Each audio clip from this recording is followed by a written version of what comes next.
Hola, ¿qué tal? Muy buenos días, bienvenidos a Enfoque CR Hoy. Hoy me acompaña el periodista Pablo Rojas y vamos a hablar de uno de los temas tal vez más recurrentes y también que genera muchísimas preguntas, y es el tema de los delitos informáticos en esta era de la información. Pablo, buenos días. Buenos días, Michael. Así es, creo que es uno de los delitos, sin temor a equivocarme, que marcarán el futuro delictivo en muchas de las áreas, y yo creo que es importante abarcarlo y ver un poco las implicaciones y las repercusiones que tienen ese tipo de conductas. Y también las responsabilidades, Pablo, porque muchas veces actuamos en redes sociales como si fuera un mundo sin leyes, en el que tenemos derecho a hacer lo que nos da la gana, y ya se ha ido viendo conforme pasa el tiempo de que existen responsabilidades, incluso penales, por las cuales hay que responder. Así es, creo que en redes sociales pensamos en ocasiones que lo que hacemos o decimos no tiene ninguna validez o ninguna repercusión, pero no, en realidad es como en vivo, ¿verdad? Entonces hay que tener cierta cautela para comportarse en redes también. Bien, y para abordar este tema nos acompañan esta mañana el abogado penalista Cristian Arguedas y el experto en delitos informáticos don Esteban Jiménez, con quien vamos a conversar esta mañana sobre todos estos aspectos y también una primera sentencia que ya hubo por el tema de suplantación de identidad desde que se estableció la ley de delitos informáticos. Cristian, buenos días. Muy buenos días, Michael, y muy buenos días a todos los que están aquí con nosotros. Esteban. Muy buenos días a todos igualmente. Tal vez, don Cristian, empecemos definiendo lo que es el tema del delito informático desde el punto de vista jurídico, porque muchas de las personas llaman delito a cosas que no son delito y no llaman delito a los que sí son delitos. Entonces, tal vez explíquenos cuál es el panorama que tenemos en el tema de delitos informáticos. Bueno, en realidad es un delito, es una acción que está prevista en la ley o tipificada en la ley, reprochables que hay en la vida en sociedad. Desde que el mundo es mundo, desde tiempos inmemoriales, desde Roma, han existido los delitos. Y los delitos son esa última respuesta que da el ordenamiento jurídico para el restablecimiento de la paz social, cuando otros medios no han sido suficientes. Por eso incluso se dice que el derecho penal es de última ratio, que es decir, es el último resorte, la última, digamos, posibilidad que tiene, digamos, la ley para imponer o restablecer la paz social. Por eso es que es tan represivo. ¿Qué es lo que sucede con el tema de los delitos informáticos? En la vida en sociedad, con el uso de las nuevas tecnologías, el desarrollo de las computadoras, vivimos y nos relacionamos prácticamente virtualmente, yo diría que en más de un 50% de nuestra vida cotidiana. Y ante eso, el ordenamiento jurídico, el Estado tiene que dar una respuesta. Si uno analiza, por ejemplo, los delitos informáticos, son delitos que protegen el bien jurídico propiedad. Es decir, de hecho, la sección de delitos informáticos está en la sección 8ª de los delitos contra la propiedad del Código Penal. ¿Qué es lo que quiere decir? Que lo que se protege, o el bien jurídico que protege los delitos informáticos, es en buena medida la propiedad. Y ahí se desprenden una serie de conductas y de comportamientos que la ley considera reprochables penalmente y que tienen una sanción, en este caso de prisión. Insisto, hoy en día nos relacionamos mucho en forma virtual, tenemos en redes sociales, en internet, de hecho hacemos banca en internet, hacemos trabajo desde la casa a través por el internet, es decir, y el internet genera una especie de motivador para la comisión de actividades delictivas, y es el anonimato o el no estar frente a frente,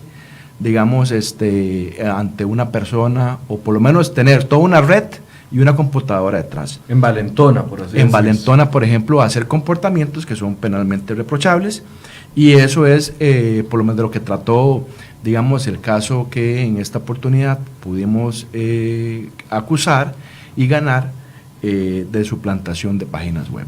Bueno, pronto vamos a ahondar en ese tema. Esteban, tal vez un acercamiento, bueno, usted tiene amplia experiencia trabajando en capacitación con agentes del OIJ, sabe, desde el Colegio de Informáticos tienen información sobre cuáles son las conductas más comunes que se están dando en el país. Sí, bueno, tal vez al principio una corrección, y es mi área de expertise, es ciberseguridad y ciberinteligencia. Delitos informáticos se lo damos al licenciado por acá.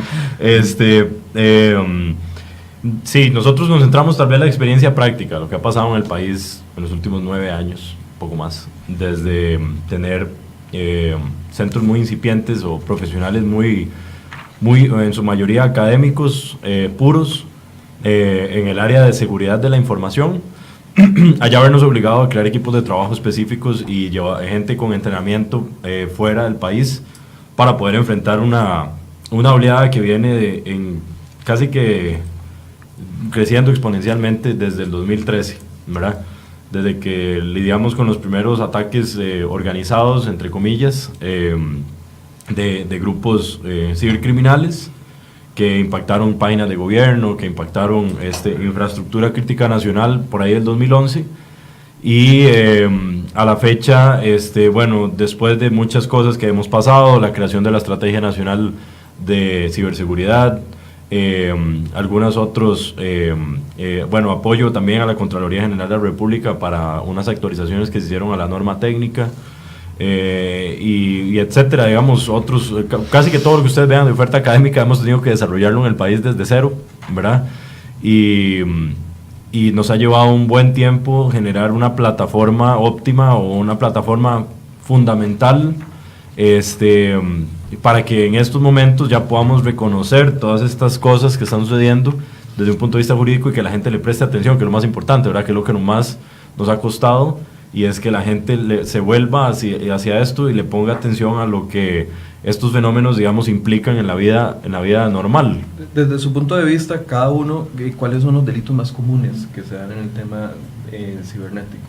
Bueno, aquí en Costa Rica, si vemos algunas de las estadísticas, porque hay varias cosas. En principio, si lo vemos desde un punto de vista práctico, Costa Rica no lleva métricas, ¿verdad? O sea, si lo comparamos con otros países, en este país no hay métricas. Entonces no podríamos decir tal es lo más corriente, porque realmente aquí ninguna institución de gobierno lleva un histórico, un historial o una memoria de lo que sucede. Solo se lleva de las denuncias presentadas, se lleva el panorama general. Pero bueno, básicamente lo que pasa aquí es que aquí trabajamos en lo que ya se superó hace 10 años en países más desarrollados, que es el trabajo en silos. Aquí todavía trabajamos en silos, que es cada institución maneja de manera privada los incidentes que le ocurren. Los únicos que pues por ley están obligados a dar cierto tipo de información, sí, son digamos el OIJ, ¿verdad? Cuando llega alguna denuncia. Sin embargo, los más golpeados en este país, por ejemplo, es el sector financiero, y el sector financiero no comparte información, ¿verdad? Ellos son impactados por cualquier cantidad de eventos a la semana. Entonces, si ustedes ven las métricas de denuncias, empezando porque el proceso de denuncia conlleva que una persona, por ejemplo, si es atacada o si lleva una pérdida de información, su negocio tiene una fuga de información en el Limón, por ejemplo, el primer problema que estamos enfrentando es que es gente que no tiene un conocimiento para, primero, entender lo que sucedió, y segundo, los mecanismos para apropiadamente llegar a presentar la denuncia. Entonces les da pereza. Dicen, no, yo no sé nada de computadoras, es lo primero que dicen, yo no sé nada de computadoras, no sé qué fue lo que pasó, menos voy a ir a presentar una denuncia. ¿Con qué? ¿Verdad? ¿Con qué criterio? O la presentan a nivel administrativo. Por ejemplo, si me sacan plata de mi tarjeta o del banco, la presentan a nivel bancario y no van a lo judicial. Exactamente. Entonces ustedes van a ver que las denuncias como tal que llegan al OIJ, para mí podrían ser, digamos, en mi experiencia, que nosotros estamos como en la línea de fuego viendo todo lo que golpea al país semana tras semana, puede ser menos del 0.05% de eventos totales que golpean a Costa Rica a diario, ¿no? No es una muestra significativa.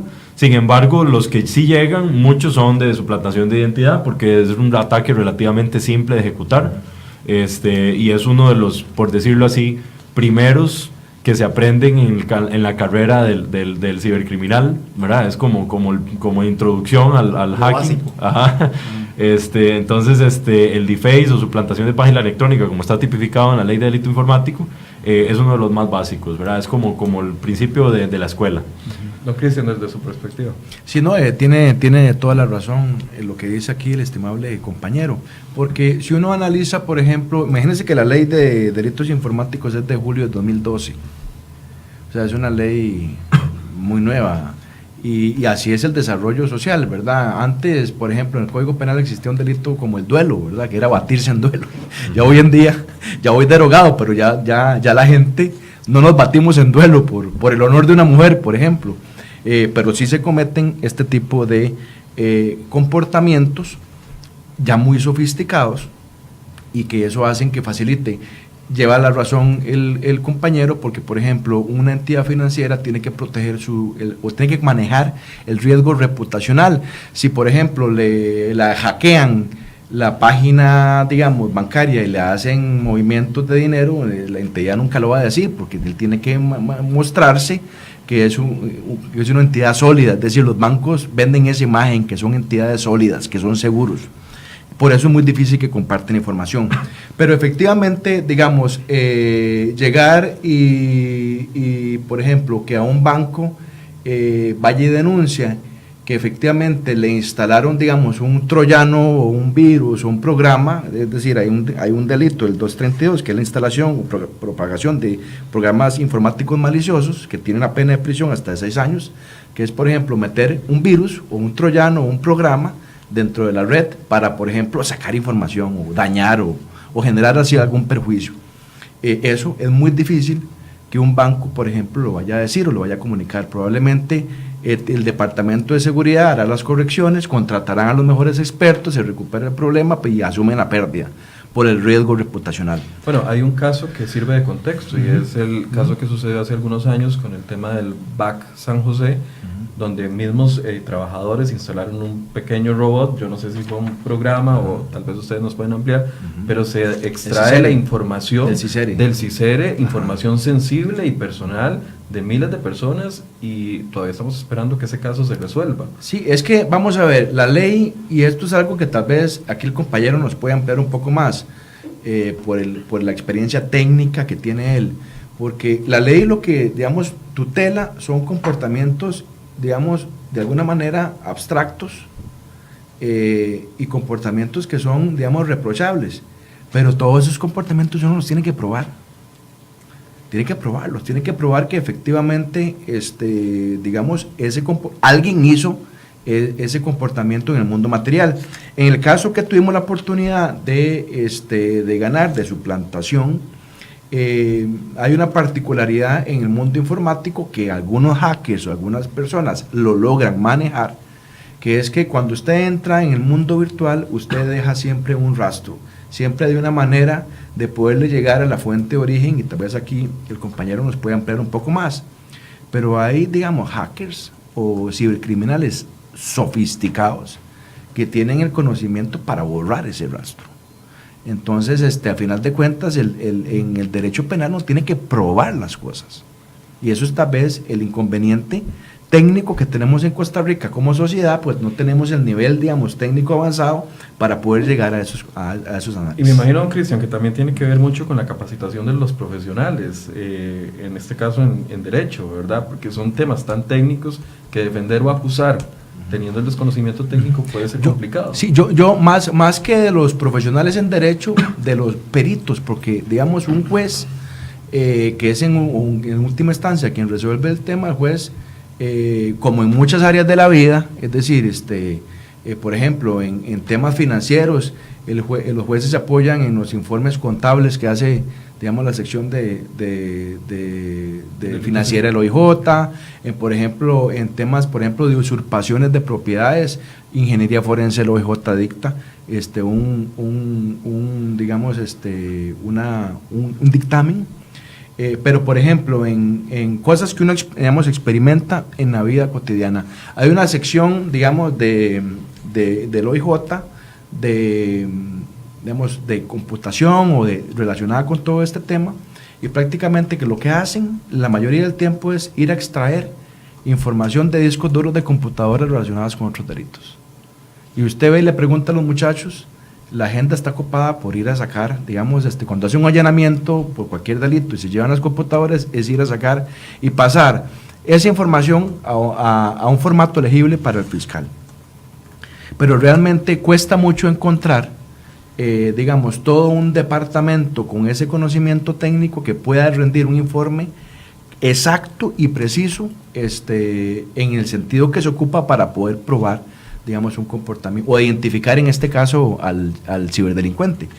Realmente aquí estamos bastante lejos porque efectivamente se necesita muchísima capacitación y constante y actual, porque qué más cambiante que el mundo de la tecnología.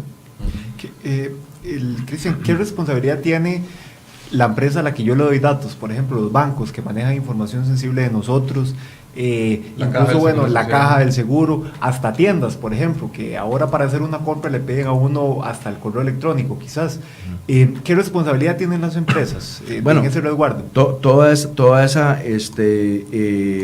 Esas personas que reciben información privada, pues tienen que mantenerla privada, ¿verdad? Pero ya no seríamos, si se viola, ya no sería, digamos, un delito, digamos, informático, ya sería otro delito. Por ejemplo, si un banco viola su secreto bancario, bueno, hay un delito, digamos, de violación del secreto bancario que está previsto en la ley orgánica del Banco Central, y sucesivamente así. Pero es decir, aquí, digamos, el contexto donde se dan los delitos informáticos estamos en una terminal, en una computadora, y se quiere hacer un daño, en este caso, a una entidad, a una empresa, a una persona, es decir, una suplantación en términos simples, como lo hablaba el compañero, es decir, por ejemplo, suplantar un perfil de Facebook o de Twitter o Instagram con las mismas fotos, es realmente muy fácil. Eso es o lo que pasó, digamos, con el caso de CRO y la suplantación que le hicieron. Eso es con el Photoshop, o una persona de primer año de computación, digamos, de ingeniería, exactamente, perfectamente lo puede hacer, y eso puede generar un daño, puede viralizarse y genera un daño, y eso es lo que penalmente se le reprocha. Esteban, ¿qué tan difícil es seguir el rastro más bien de un ciberdelincuente? Ok, bueno, vamos a ver, haciendo un tiro para atrás un poquito, y tocando para no perder el tema del back, que es para mí algo muy importante. Porque si lo ponemos en un contexto internacional, lo que pasó en Costa Rica con el tema de los datos del CICERE, si bien es cierto, tal vez estos empleados utilizaron un software, digamos, que descargaron un software para agilizar su trabajo en el tema de ventas y todo esto, en otros países, no solamente ellos hubiesen resultado condenados por el uso de software ilícito, y evidentemente por la violación a leyes específicas, específicamente por la violación de datos personales de los habitantes, sino que el banco también hubiese sido condenado en este caso por la falta de controles. Una multa enorme, ¿verdad? A una multa muy grande, porque por ejemplo aquí hubiera aplicado una regulación como el HIPAA de los Estados Unidos, que vela por todo el tema de acceso a datos médicos, ¿verdad? Donde un dato médico en el mercado de los cibercriminales es hasta 4 veces más valioso que un dato financiero, porque en el dato financiero vos tenés el número de tarjeta, el nombre, ¿verdad? Y puede que la tarjeta funcione, puede que no, pero un dato médico te ayuda a crear una vista 360 grados de una persona, porque no solamente te da datos financieros de ella, sino que te permite entender cuál es su contexto médico, consumo, si tiene enfermedades, etcétera. Entonces te abre puertas en extorsión, te abre puertas en trasiego, por ejemplo, de credenciales para obtener medicamentos regulados y un montón de cosas, ¿verdad? Eso en primera instancia. Entonces eso fue muy grave. Especialmente fue más grave cuando el administrador de ese sistema, en vivo, digamos, en noticias, indica que él no sabe para qué podrían utilizar esa información, ¿verdad? Entonces ahí vemos un grado de desconocimiento, empezando desde la jerarquía, desde el negocio, digamos, desde arriba, desde el ejecutivo, hacia abajo en los cargos que están puestos para velar por la seguridad de esos sistemas en específico. También el tema de por qué los bancos no comparten información tiene que darse también en un contexto también internacional. en el sentido de que tal vez aquí no comparten información porque no están obligados a hacerlo, pero esa no es la norma en el mundo, ¿verdad? En el mundo, si por ejemplo, en Estados Unidos y Europa, si una entidad financiera es víctima de una fuga de información, esa entidad tiene sí un tiempo para resolver el tema, ¿verdad? Pero eso sí, inmediatamente tiene que reportar el incidente. El incidente tiene que ser reportado de forma inmediata cuando es un incidente de este tipo, ¿verdad? Hay ciertos niveles de tiempo en el que por estándar, dependiendo de la gravedad del problema, hay que reportarlo. En este caso debe haberse reportado, por ejemplo, de forma inmediata. Se trabaja en coordinación con el Centro de Respuesta Nacional y otras entidades de gobierno para contener el asunto, y posterior a que el asunto es contenido y cerrado, debe hacerse público. Entonces, por ejemplo, en Estados Unidos se dan entre 15 y 72 días para hacerlo público. ¿Por qué? Porque esto tiene que ser parte de una memoria, porque si no tenemos memoria no podemos prepararnos para eventualidades futuras, ¿verdad? Entonces ellos lo comprenden esto muy bien. Otro tercer punto que a mí me parece importante señalar es la falta de una fiscalía de delito informático, que esto viene desde atrás, ¿verdad? Con el expresidente de la Corte, don Carlos Chinchilla, en su momento, que Carlos, por dicha, era una persona muy versada en temas de seguridad informática, que fue uno, por ejemplo, de los precursores de la ley de delito informático, que si bien es cierto, fue aprobada en el 2012, pero esa ley fue hecha todavía más antes, ¿verdad? Pero ahorita no tenemos una fiscalía que investigue este tipo es que yo, digamos, lo que dice él es cierto, pero yo me voy a la raíz del problema. Aquí no tenemos una política pública y una política criminal en relación con la parte de la ciberdelincuencia. Porque lo que tomamos es una medida, una pomada canaria, es decir, se hace una ley que es importante tenerla, pero esa ley no va a solucionar o prever, digamos, los vacíos exactamente. ¿Por qué? Porque, por ejemplo, denuncia. efectivamente en Estados Unidos, por regulación, digamos, si un banco es atacado, un banco maneja el dinero de muchísima gente, millones de personas, y eso la gente tiene que saber qué es lo que está pasando con la entidad que está custodiando su dinero, ¿verdad? Eso no lo tenemos aquí, es decir, a un banco lo atacan, el banco se queda callado porque el riesgo reputacional es muy alto, pero efectivamente en otros países eso tiene que darse, pero eso a final de cuentas se necesita una política pública y una política criminal que vaya en ese sentido, que es lo que no tenemos en este momento. ¿Y por qué no lo tenemos? Porque probablemente el tema no es tan real, porque probablemente hay otros flagelos sociales, digamos, que combatir, pero lo cierto del caso es que día a día se va dando más y más, y conforme pasa el tiempo y conforme se dan, digamos, las nuevas generaciones, ya no solo, digamos, millennials, centennials, los alfa, los beta que vienen de camino,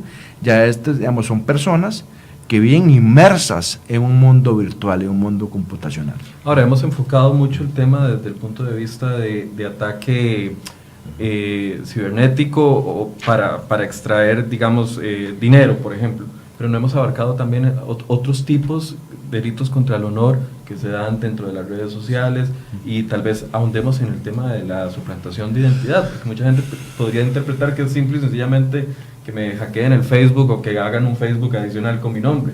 Pero ¿qué es específicamente eso que estamos hablando? Ahí también, entonces, para agarrar de lo que habías dicho del tema de qué tan fácil es tener trazabilidad en el país, y en general la región latinoamericana es complicado. Si vos, por ejemplo, entras a diferentes foros de hacking y otras cosas, usualmente la región latinoamericana, suramericana y africana central son las que se conocen como hacking playgrounds. ¿Por qué? Porque son zonas donde no existe una legislación fuerte, ¿verdad? Como la banca offshore, más o menos. Así. Exactamente, sí. Aquí estamos, por ejemplo, si vos ves los mapas digitales, estamos en negro, ¿verdad? Mientras Estados Unidos se ve lleno de luces, y va de acá para acá, un evento de aquí para acá, entre Estados Unidos, la zona digamos, de europea, Asia, etcétera, todo se enciende como un arbolito de luces. Toda esta zona está en oscuras, ¿verdad? Tierra fértil para claro, los que quieren venir a... Básicamente, estas zonas son utilizadas para práctica, ¿ok? porque nuevamente no hay trazabilidad. Por ejemplo, en el país no tenemos un centro de monitoreo que, si bien es cierto, está adscrito al Ministerio de Ciencia y Tecnología, el Centro de Respuesta a Incidentes, es un centro a nivel del conocimiento estándar, o lo que uno esperaría de un centro a nivel nacional, es inoperante, ¿verdad? Sí, Cuando vos patitos, decís el centro que de no- los patitos. Cuando vos Sí. decís que no hay trazabilidad, es que si yo cometo un delito desde mi computadora, ahí está el IP, pueden llegarme de una u otra forma. El ¿A problema qué es, te referís como con no eso hay, como no específicamente? existe una coordinación apropiada, ¿verdad? Un esquema, digamos, que agarre a todas las organizaciones y las ponga a compartir información. Si yo estoy generando una conexión desde el ICE, ¿verdad? Puede que el ICE esté monitoreando algo de lo que yo estoy haciendo. Entonces ahí hay una parte de información. Pero puede que yo esté en otro operador también, puede que esté en Telefónica generando una comunicación, puede que esté en Claro. Entonces ya ahí se pierde la trazabilidad. Como no tenemos, digamos, un centro de monitoreo centralizado, ¿verdad? De redes, es muy complicado. Sí, como un gateway, digamos, que controla todo. Exactamente, sí. Entonces, estos centros que tenemos un inicio de esto, que es el centro de intercambio o el punto de intercambio que inició la NIC, pero no se maduró, ¿verdad? Al nivel de que nosotros nos hubiese gustado, porque en principio el ICE no entró, entonces de ahí perdimos más del 70% de conexiones. Entonces es muy complicado para nosotros, en un momento en el que se está investigando, realizar un análisis forense y empezar a tirar para atrás las conexiones, porque en principio solicitar información es casi imposible. Si uno llega al ICE o si llega a alguno de los proveedores de servicio para revisar para hacer un proceso de trazabilidad, puede que uno nunca le contesten. O solo bajo una orden judicial. Exactamente, ya tenemos de primer, digamos, ese tipo de información. Probablemente es información que está tutelada y garantizada por el artículo 24 de la Constitución, el derecho a la intimidad. Ya tenemos ahí el primer problema, que se requiere una orden judicial, y para eso una denuncia ya le metemos burocracia, le metemos tiempo, le metemos enredo al flujo que tiene que llegar. Pero tal vez, Michael, es importante, digamos, de que, y usted puntualizó algo que es muy importante que lo sepamos: el perjuicio o los daños que se, digamos, materializan en este tipo de delincuencia no necesariamente son dinero, es decir, no necesariamente es para extraer una suma de dinero. Por ejemplo, hay un delito que está regulado, que se llama el espionaje informático, que el perjuicio puede ser extraer información, digamos, comercial o económica sensible de una empresa para afectarla por otros medios. Pero no es dinero, es extraer la información, pero se da un daño. Por ejemplo, la competencia, para analizar la competencia, cuántos clientes tiene o qué. Exactamente, o puede ser que, digamos, en el caso de una suplantación, digamos, de una página web o para generar una reputación inadecuada de la persona, o por ejemplo de una suplantación de un perfil de Facebook, es para dañarle su honor. Me explico, es decir, el daño no necesariamente se materializa en términos de una extracción de una suma de dinero, es decir, hay daños, pueden ser daños de miles de formas. Inclusive podría darse el daño de la instalación de un programa malicioso que llegue y de alguna manera haga explotar un dispositivo celular, y que eso, cuando usted está hablando, le genera un daño físico en su cara o en su rostro. Eso podría efectivamente darse, porque un teléfono celular tiene una batería, es un componente, digamos, de circuitos que efectivamente podrían hacerlo explotar, como ha sucedido, digamos, por accidentes, por defectos de fabricación, que han explotado estos dispositivos. Perfectamente se podría crear un algoritmo para que se haga explotar. Entonces podría generarle un daño físico. Entonces el daño no necesariamente es dinero, puede ser el daño de un abanico de posibilidades, o la escala de grises es bastante amplia. Ahora, entonces, lo que estoy entendiendo es que tenemos la norma legal o los artículos que castigan, más no la plataforma para poder llegar a una investigación efectiva. Correcto, entonces en este tema de trazabilidad sí, entonces uno, digamos, tiene dificultades para solicitar cierta información, y sí, tenemos un órgano, digamos, Cuando usted tenemos... dice uno, ¿habla a nombre de quién? De todos, en general, incluyendo OIJ, todos. O sea, si yo quiero...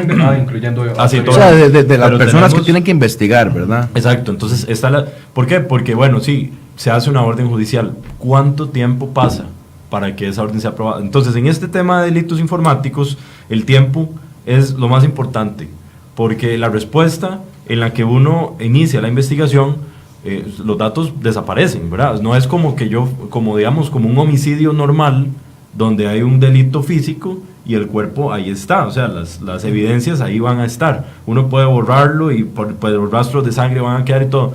En esto, el tiempo es segundos para uno poder capturar la prueba, porque si no, la prueba o se pierde o se manipula de una forma en la que ya no sirve como evidencia. Entonces, ahí es donde entra lo importante de poder preparar no solamente una unidad de personas entrenadas realmente, porque estamos hablando que no es una persona que sacó un bachillerato en ingeniería de sistemas, exactamente, ¿verdad? Que es como la mayoría de instituciones lo piensa. No, sí. Esto es una especialización de la rama informática que lleva años. Tal vez. ¿Ah? En criminalidad, tal vez, criminalidad informática. No, es que tal vez ahí el reclutamiento es diferente.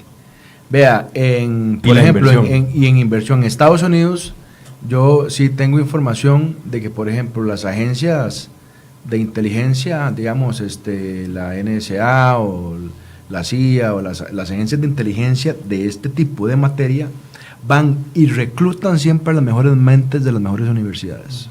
Siempre hacen ese trabajo. Que aquí eso, no sé, ¿verdad? Aquí, en esto, para este tipo de materia usted requiere de talento, eso es indiscutible.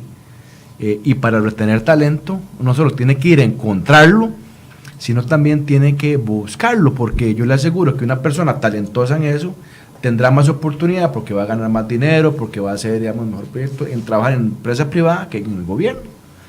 Pero si no se busca, si no se remunera, digamos, probablemente vamos a tener, digamos, siempre el mismo problema. Si yo lo comparo con poner, por ejemplo, a un médico general a realizar una operación a corazón abierto, ¿verdad? Es algo parecido. Entonces, en algún punto nosotros tuvimos esta conversación con Jorge Chavarría, donde cuando él era fiscal, nosotros pues le llevamos una gran cantidad de evidencia, entonces se formuló con diferentes instituciones, se llevó la solicitud, incluyendo en su momento don Carlos también, él hizo su esfuerzo para crear la Fiscalía de Delitos Informáticos, para poder tener fiscales que supieran llevar prueba a un juicio de prueba digital, que es muy diferente la cadena de custodia física a la cadena de custodia digital, son dos cosas aparte, y nuestro Código Penal está casi que un 90% dirigido, bueno, o más, en cadena de custodia física. Y la cadena de custodia digital lleva, por ejemplo, dispositivos específicos, sostiene software específico, lleva metodologías muy específicas donde uno tiene que preparar y entrenar a la línea de fiscales, investigadores y todo. Entonces hay que tener un equipo entrenado para esto. No puede ser cualquiera, y eso es lo que nos ha costado en este tema, poderlo empujar un poco en la mentalidad del gobierno de que estamos, no estamos mal, porque digamos el estudio del Banco Interamericano de Desarrollo no nos ubicó mal en el área de legislación, aunque por ejemplo en aquí implementación. el problema es la práctica, ¿verdad? La práctica es donde nos quedamos atrás. Hay una duda que me surge, y es que, primero, que vemos que estamos en pañales, ¿verdad? Segundo, ¿qué sucede si la persona que comete el delito está fuera del país? Por ejemplo, que me ataquen a mí en Costa Rica, pero que la persona que cometa el delito esté, no sé, en África, en Sudamérica. ¿Qué pasa ahí? Bueno, ahí el Código Penal establece todo, digamos, en la parte general. Si el delito tiene efectos en Costa Rica, es decir, puede ser juzgado por la ley costarricense. Y ya se supone que ahí habría que activar, primero identificar quién fue, luego activar otro tipo de protocolos de cooperación criminal. Digamos, hay tratados, digamos, ya suscritos por Costa Rica, está la Interpol, es decir, hay una serie de otro tipo de dispositivos para poder reclamar y extraditar a alguien, ¿verdad?, por un delito cometido en el país. Entonces, aunque esté afuera, si tiene, digamos, implicaciones o efectos en Costa Rica, perfectamente la ley penal aplica. Pero bueno, hay que activar todo ese tipo de protocolos. Claro, pero si una investigación ya local es complicada, ahora me imagino que una investigación internacional Sí, representa otros retos también que para los cuales no estamos preparados. Hay que hacer uso de mecanismos y canales internacionales. Por ejemplo, se dio la aprobación, que también desde el CEPIC y ayudamos a hacer lobby en la aprobación del convenio Budapest, por ejemplo, el ciberdelincuencia europeo, con la Comisión de Seguridad Europea, ¿verdad? Y perfecto, se aprobó, pero no está reglamentado, entonces se puede usar, ¿verdad? Entonces hay un montón de mecanismos que el gobierno o digamos, la policía puede utilizar en el tema de herramientas, entrenamiento, canales de comunicación, información, un montón de cosas que nos pueden usar. Y como ese, hay un montón en cola también, de tratados, convenios y muchas cosas que son resorte están pegados. Del Ministerio de Ciencia y Tecnología. Responsabilidad del Ministerio. Yo creo que son de varios. Es que vea, la aprobación de leyes es muy fácil. Sí, la parte más fácil es la aquí aprobación. tenemos leyes para todo y delitos para todo. Aquí realmente yo creo que Costa Rica es uno de los países con más conductas penales tipificadas como delitos. Ahora, probarlas o llevarlas o que un delito se logre, digamos, probar, ya eso es enano de otro cuento, como dicen. ¿Por qué? Porque falta todo, digamos, y la ley, digamos, la Asamblea Legislativa hace una ley, eso no cuesta nada. Y lo haces aplicarla. Aplicarla, ese es el contenido presupuestario que los diputados se le olvidan, ¿verdad? Porque los diputados crean leyes y crean contenidos y crean competencias, pero no le dan contenido presupuestario y máxime, digamos, en la actualidad con una crisis fiscal como la que tenemos. Realmente pareciera ser que el panorama todavía estamos a años de que pudiéramos contar, por ejemplo, con una unidad, digamos, de país desarrollado en temas de delincuencia, digamos, informática. Hablemos del delito de suplantación de identidad, que desde el 2012 se establece y solamente hay una condena y usted fue una de las personas, bueno, la persona que lo llevó sí, a juicio. El delito de suplantación de páginas electrónicas que está previsto en el artículo 233 es casualmente lo que tutela es a que o condena o pena o reprocha a aquella persona que suplante un sitio legítimo en la red de internet para generar un perjuicio. En ese caso concreto era de una persona que suplantó el sitio web de CRO, es decir, hizo un sitio exactamente igual al de CRO con el propósito de generar una noticia falsa en la época de las elecciones del 2014 que se viralizó y que tenía pues una intención de, digamos, de generar un daño o un cisma electoral en ese momento. Ese delito pues se logró en ese momento. Sí hay que decir que la Fiscalía y el organismo de investigación judicial hicieron un trabajo extraordinario. O sea, no hay que ser mezquino en reconocerle a la Fiscalía el buen trabajo que hizo. Lograron llegar a la persona que cometió ese delito, se documentó absolutamente todo, se hicieron los allanamientos, en los allanamientos se allanaron y se encontraron las computadoras donde con los programas que se hicieron esa suplantación, estaban los archivos, es decir, estaba la cadena de custodia, era perfecta, es decir, ahí realmente la Fiscalía hizo un trabajo realmente muy bueno. ¿Qué es lo que pasa? Que bueno, eso es un delito relativamente muy fácil, digamos, o es de los delitos más simples que hay en la gama de delitos informáticos, porque eso cualquier persona lo puede hacer desde su casa. Ya otro tipo de delitos más sofisticados, por ejemplo, el de instalación de programas maliciosos, es decir, el meter un virus, o el meter, digamos, un troyano, o el meter, digamos, algún tipo de programa para extraer información o para generar un daño concreto, ya eso ya es más sofisticado y se requiere, como dice el compañero, de un conocimiento realmente en una gradiente superior para poder primero entender qué fue lo que pasó y poder tirar una línea de investigación.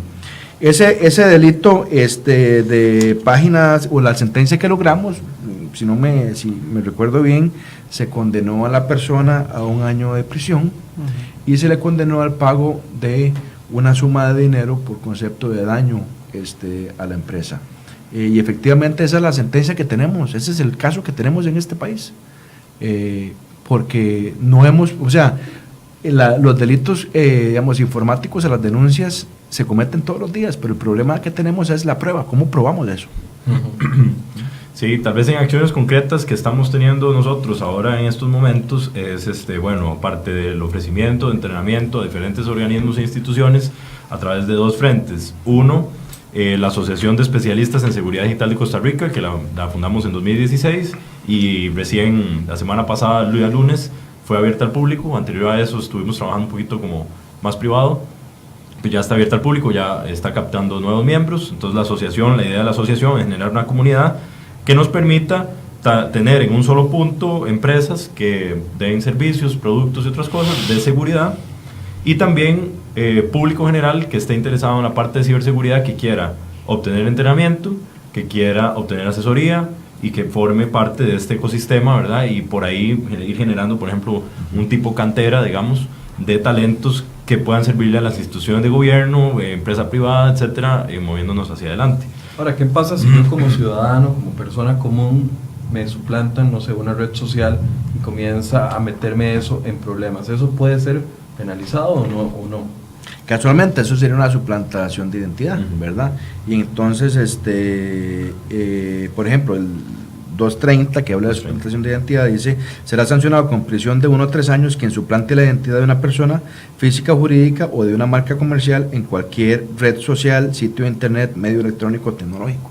O sea, solo el hecho de suplantarla, o sea, de falsificar, de hacer una que no corresponde respecto a la identidad de una persona o física o jurídica de una marca, ya eso configura en este caso el delito. Y efectivamente todo delito tiene que generar un daño, porque si no hay daño no.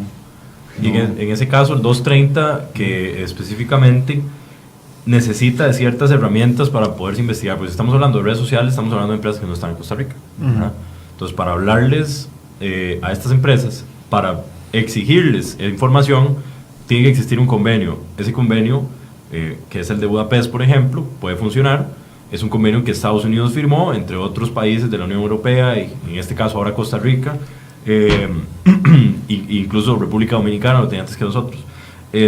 A través de ese convenio se puede ya ir y tocar la puerta a Facebook y decirle: mire, necesito la información de este perfil. Entonces, ¿qué es lo que le otorgan a la policía? Les otorgan el IP desde donde se originó la cuenta, se le dan datos de el perfil, el correo electrónico a la que está ligada, todos los datos de información de la parte trasera, digamos, se dan. Entonces, ¿qué es lo que falta ahí? La reglamentación para que ellos puedan hacerlo, y el entrenamiento para que ellos entiendan cómo hacerlo, ¿verdad? Pero estas, para que se puedan llevar, se puede hacer porque ya es un delito en nuestra legislación, pero nuevamente nos falta esa herramienta, ¿verdad?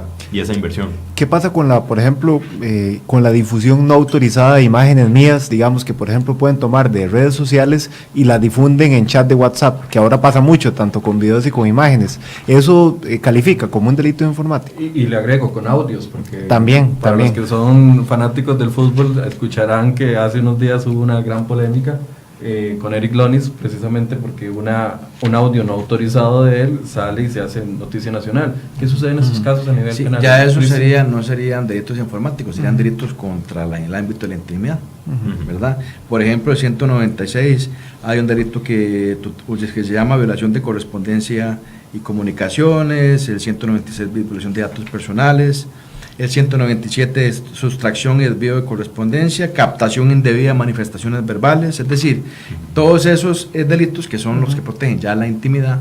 Por ejemplo, el publicar fotografías, porque en última instancia el WhatsApp o el Facebook son de medios, ¿verdad? Pero son solo el canal. Es el canal, pero la conducta reprochable es que usted haga, digamos, público, digamos, fotos tal vez comprometedoras o audios de esa manera, digamos, no destinadas al público para causar un perjuicio, pero ya no serían delitos informáticos, serían delitos contra la intimidad. Tal vez eso también... Igual está en el Código Penal, sí. Y también eso es parte de la educación que necesitamos como usuarios de redes sociales también, analizar que nuestras acciones tienen consecuencias. Así, claro. Si no por el tema de la ley de delitos informáticos, sino por otras tipificaciones legales. Sí, efectivamente, por ejemplo, el día de ayer casualmente me preguntaba un periodista sobre el tema de esta muchacha que salió golpeándole o destruyéndole el carro al novio en Pedregal, y cómo se viralizó, si de alguna manera eso podía generar, digamos, si podía hacer, digamos, esos videos, si podía traerse abajo la prueba. Y no, es decir, eso es como una cámara de seguridad, porque digamos, el hecho de que ella estuviera golpeando el carro no es ninguna información que esté protegida por el artículo 24 que requiera de una orden judicial, es decir, no es una prueba común y silvestre, como decimos, ¿verdad? Como una cámara de seguridad, una grabación. Entonces, y si se viraliza porque a la gente es un tema de interés público, porque le interesa, porque lo quiere comentar, pero no necesariamente encajaría dentro de la figura de delitos informáticos. Sí, algo muy importante tal vez también que hay que recalcar es, ahorita estamos muy concentrados o enfocados en legislación a lo interno, pero en una reunión que tuvimos con doña Marinés Solís en la Asamblea Legislativa, donde le ofrecimos también asesoría gratuita de parte nuestra y de parte también a través de una alianza que tenemos con un par de gobiernos, incluyendo el gobierno de Israel y la división de Cyber de Israel, que es una colaboración gratuita para el gobierno en capacitación, para producción de leyes y reglamentos y otras cosas, y que también incluye un análisis de línea base nacional, es gratuito, se ofrece gratuito, es básicamente para como una fotografía que se le entregaría el reporte al gobierno que indica cuál es el estado situacional de Costa Rica en el tema de cyber. Una de las cosas que también le hicimos señalar, o le señalamos en este sentido, es la falta de también legislación hacia no solamente lo que pueda pasar con ciudadanos costarricenses, sino lo que hemos visto alrededor del mundo, que es la tendencia de más bien ataques de otras naciones hacia Costa Rica, ¿verdad? Que puede suceder también. Bueno, sucedió al inicio de este gobierno, que al primero o segundo día estaban caídas varias páginas de gobierno, incluso también varias páginas de municipalidades. Exacto, entonces tenemos que fortalecer también el área de seguridad nacional en la parte de cyber, que eso es un terreno casi que inexplorado en este momento, donde perdemos figuras como el ciberterrorista, perdemos figuras de ciberespionaje a nivel de gobierno, ¿verdad? Espías de gobierno, donde tenemos situaciones que se han dado en el pasado de diplomáticos costarricenses en embajadas fuera del país y todo, donde sus datos han sido comprometidos y otras cosas. Entonces esa área también es un área virgen, por decirlo así, en legislación. Entonces lo que nosotros le dijimos es, en este momento cada institución tiene, por ejemplo, el Ministerio de Hacienda sigue cierto protocolo, el Ministerio de Seguridad Pública tiene otra forma de llevar el departamento de TI, o todos tienen su forma de hacerlo, instituciones financieras se rigen por otros protocolos, etc. Entonces todo el mundo tiene todo como distribuido según sus necesidades. No existe, digamos, una regulación general, o por decirlo así, un código de ciberleyes en el que nosotros podamos llegar y decir, ok, aquí están todas las leyes que implican un delito informático, por ejemplo. Tenemos la ley de delitos informáticos, la protección de los habitantes frente a sus datos, el uso de sus datos personales y otras cosas, pero realmente en este momento no sabemos o no tenemos un solo punto donde podamos decir, estas son todas las ciberleyes, regulaciones que nos rigen, ¿verdad? Porque también están las normas, regulaciones de las superintendencias y otras cosas que están involucradas, pero están como no ligadas. Yo discrepo levemente con vos en ese sentido, porque digamos, las leyes están, pero lo que hace falta aquí, digamos, en este país, que es una decisión de país, porque por ejemplo en Estados Unidos, después de los ataques del 11 de septiembre, la respuesta fue, bueno, después de la ley Patriota, el Patriot Act, la ley Patriota y una serie de legislación relacionada, prácticamente se tomó una gran decisión en los Estados Unidos, que era darle al gobierno federal prácticamente competencias plenas y levantar las garantías individuales de los ciudadanos. En caso de seguridad nacional. En caso de seguridad nacional, que sí, seguridad nacional prácticamente es todo, ¿verdad? Es decir, estos temas que estamos hablando de ciberterrorismo, gubernamentales, esos temas de seguridad nacional, ¿verdad? Entonces, ¿qué es lo que pasa? Ahí se creó, por ejemplo, la NSA, se crea esta agencia, la NSA, que es algo así como el Big Brother, y esa es la que tiene el punto de encuentro de todas estas islas que hay y es la que procesa y la que en fracción de segundos puede llegarle a cualquier persona. Lo que pasa es, queremos eso en Costa Rica, queremos, por ejemplo, darle esa patente de corso a algún gobernante de turno para que nos llegue porque cualquier teléfono inteligente, un programa puede llegar y activar el micrófono y escuchar una conversación. Queremos eso, o activan el video, perfectamente, eso es técnicamente posible. Queremos eso, queremos que alguien tenga todo ese poder. Bueno, en Estados Unidos se tomó esa decisión, y el gobierno federal, me acuerdo que el presidente Bush, que era en ese momento muy polémico, pasó en el Congreso esa set de regulaciones y efectivamente así pasa.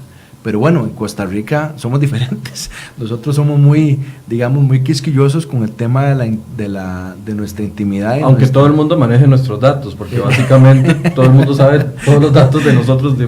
Sí, no es imposible. Yo creo que tal vez llegar a ese punto no es lo ideal, porque ya es probado de que no es lo ideal, ¿verdad? Tener un Big Brother en ese sentido. Ya ellos tendrán pues sus particularidades en el tema de defensa y de enemigos y otras cosas que no existen, por dicha, tal vez en este momento acá. Sin embargo, dentro del modelo, digamos, de funcionamiento o el marco de ciberseguridad, un componente fundamental sí es la ciberinteligencia, porque las amenazas tienen que ser anticipadas. O sea, estamos en un momento en el cual ser reactivos es un problema para nosotros, porque ahorita las instituciones, OIJ y todo, solo funcionan cuando ya pasó algo. Sí. Y ahí es donde el componente de inteligencia viene a jugar, Se ¿verdad? supone que la DIS es para eso. Se supone que la DIS debería de tener ese tipo de inteligencia para prevenir, porque por ejemplo, nosotros somos una economía tan frágil o un país tan chiquitito, tan débil, porque esa es la realidad. Por ejemplo, aquí nos golpean duro el Banco Nacional y se dispara el tipo de cambio, se crea una epidemia financiera. Es decir, con solo un banco del Estado que toquen, se lo pongo así, ¿qué pasa si al INS, digamos, le hackean todos los sistemas y cómo se van a cubrir, por ejemplo, los siniestros? ¿En qué momento? Eso generaría un sisma en el país. O hackean el sistema, por ejemplo, de citas de la caja. Sí, o el de deudores de Hacienda. O el deudores de Hacienda. SIMPE. Hackean el SIMPE. No hay nada que hacer. Y ya no hay nada que hacer, ya. Bueno, ya vimos que el CICER es vulnerable. No sé si se habrán tomado. Pero bueno, medidas todavía el CICER, bueno, eso es, digamos, la información. La pregunta es, aquí tendremos, digamos, servidores o lugares de almacenamiento distinto. Esa información yo la desconozco.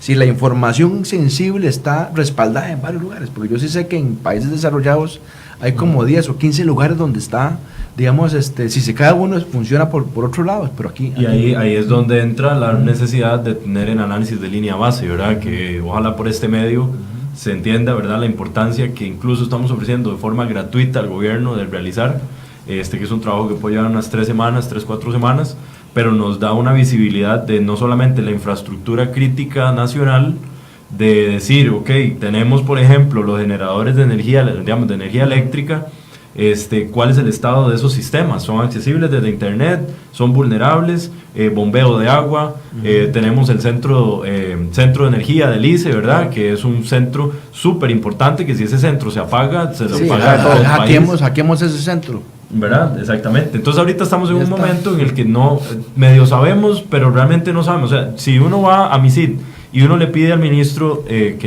y hablo de MISID porque ellos son los que ahí tienen la estrategia, y yo le digo al ministro, dígame en este momento ya, ¿cuál es el estado situacional de Costa Rica? No lo sabe. No, probablemente no lo sepa. ¿Cuál es la lista? Deme una lista en este momento de los activos críticos nacionales, los servidores más importantes, las instituciones que tienen la información crítica, que si esa información se golpea o se pierde, nos quedamos fuera.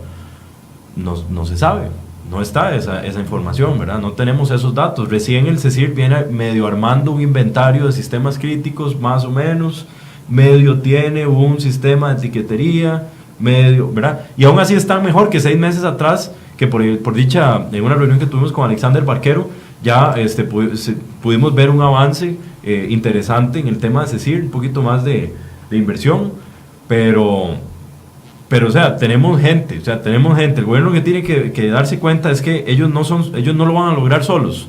Esto tiene que ser una alianza nacional de especialistas que podemos apoyar al gobierno a levantar el nivel de madurez, y que o sea, de forma voluntaria, si se ha ofrecido por años ayudarles con cursos, el problema es que eso también políticamente no es potable.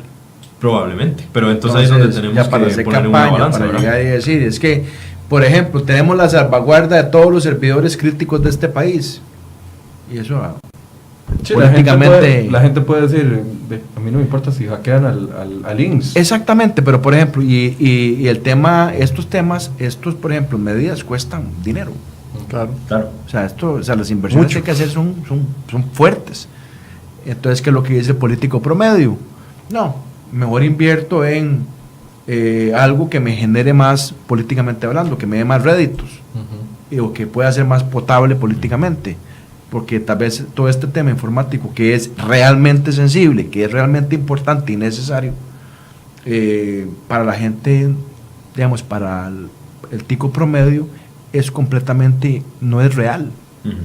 ¿Por qué? Porque no lo vive, porque no lo necesita, porque ni siquiera le importa probablemente. Porque es intangible. Porque es intangible, exactamente. Nos quedan un par de minutos y quisiera darles un minuto a cada uno para que nos dieran recomendaciones al usuario. Tal vez ya hemos enfocado mucho desde el punto de vista de gobierno, pero también el usuario, la responsabilidad que tenemos, no solo de resguardar nuestra información propia, sino de tener equipos adecuados que nos sirvan, en el caso suyo, y en el caso suyo, la responsabilidad que tenemos como usuarios de las redes sociales y del espacio cibernético.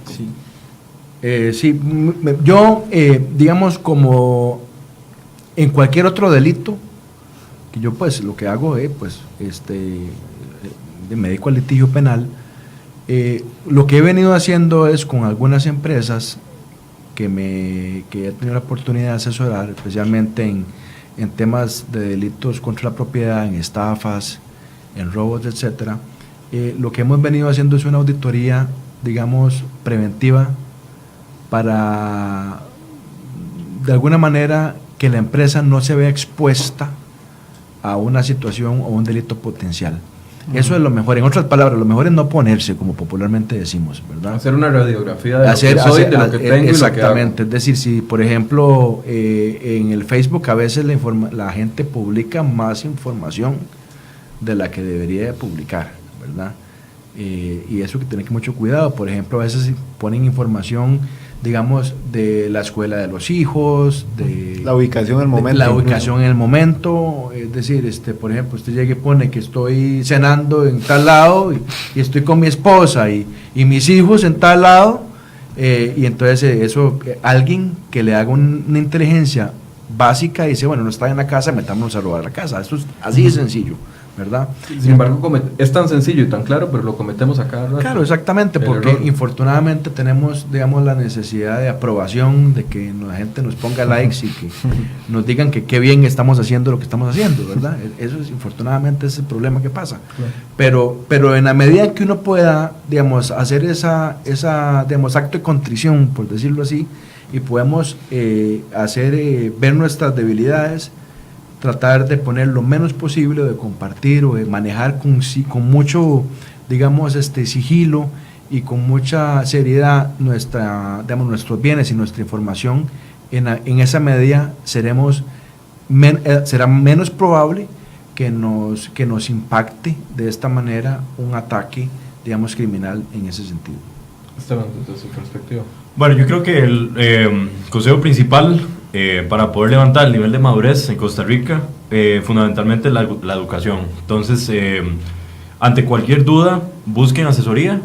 Ya tienen mecanismos que hemos formado nuevamente en los últimos 9 años. Hay instituciones, Enfotec tiene un curso, tiene profesionales ahí, la Latina, la OLACID, ULIT, recién le pusimos con una colaboración con IBM una carrera. Entonces hay gente que se está siendo preparada por ahí.